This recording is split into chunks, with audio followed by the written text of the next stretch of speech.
When we were considering the issue of taxes, we noted that the 1767 Townshend Acts put an import on some items from Britain.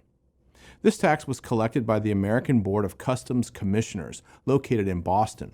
It was notably corrupt, and Bostonians had for some time railed against the board, using political, civic, and violent means.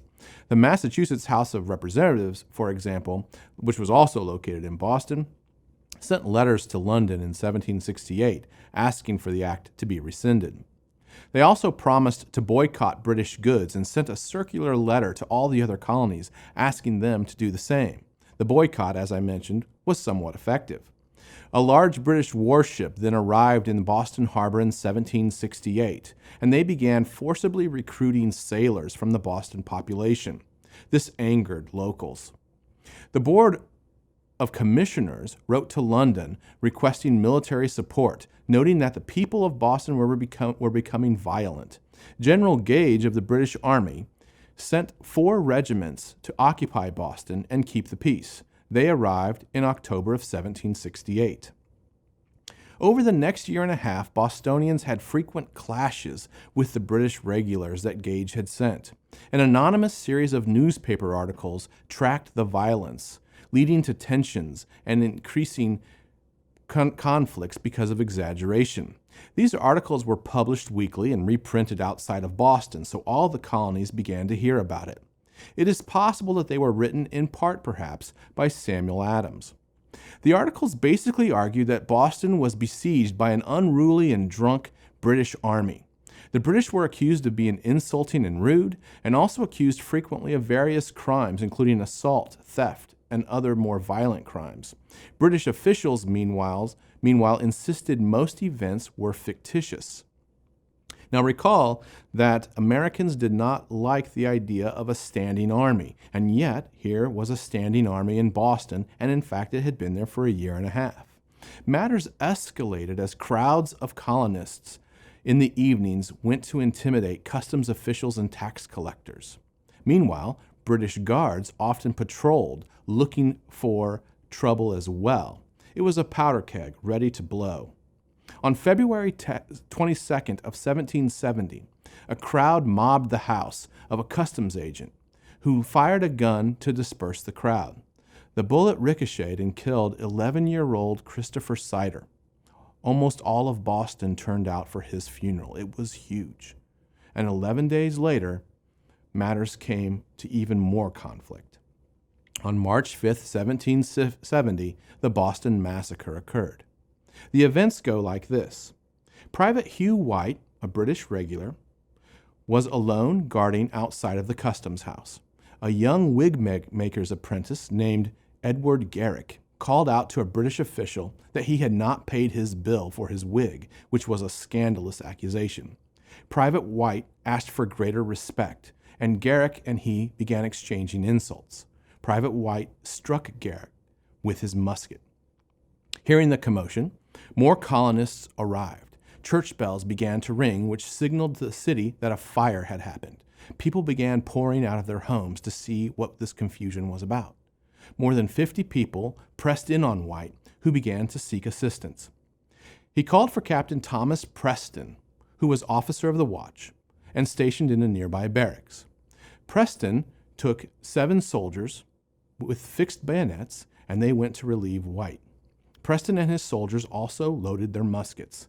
He tried to disperse the crowd, now estimated at over 300 people. The crowd continued to taunt the British, yelling fire, throwing snowballs and small objects, and calling them names such as lobsterback. A small object hit Private Montgomery, who dropped his musket. He hurriedly retrieved the musket and then fired into the crowd, despite no order being officially given.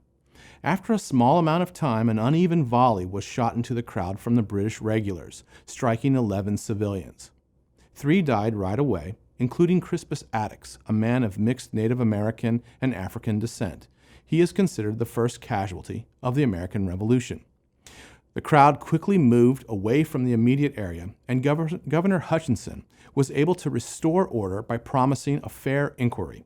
By morning, Preston and the 8 soldiers were arrested by the governor for murder. Meanwhile, General Gage moved his soldiers to a nearby fort to protect them from Boston mobs. The soldiers were defended by John Adams, who argued for self-defense. All were acquitted except for two, and these two were found guilty of manslaughter and branded on the thumb for their crime. Now, the actual events of the massacre are not nearly as important as how they were perceived by the colonies. Paul Revere famously made a copy of the Boston Massacre, and he began to distribute it within 3 weeks. Revere added some inaccuracies in order to galvanize public sentiment. For example, he shows Preston with his sword arm raised, as if he's giving the command to open fire. The soldiers are lined up in a proper line, and all of them fire at once, when we know that the battle was actually mixed. Some fired first, some waited, and then fired again. There's a musket, very, very difficult to see, located in an upstairs window of the customs house, evidence that a soldier in the customs house is shooting down on the crowd. That didn't happen. Some of the soldiers are grinning as if they are happy about attacking the crowd. That likely didn't happen as well. The colonists are unarmed and are loyally helping one another when we know that many of them were carrying clubs and, of course, had been throwing snowballs and rocks. Some of them are also praying. They look like victims. And the customs house has been labeled Butcher's Hall by Revere. Revere entitled his print The Bloody Massacre. The event became one of the turning points for many colonists. Although war would not actually come for 5 more years, it became clear that King George III and his soldiers would fire upon and harm colonists. That idea had been preposterous, but now it was clearly true. For the next 13 years, Boston would celebrate Massacre Day every single year, remembering the men who had died that day.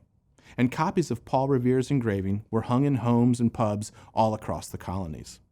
My main point in telling this story is to realize that the actual events of the Boston Massacre were not nearly as important as how it was perceived by the colonists.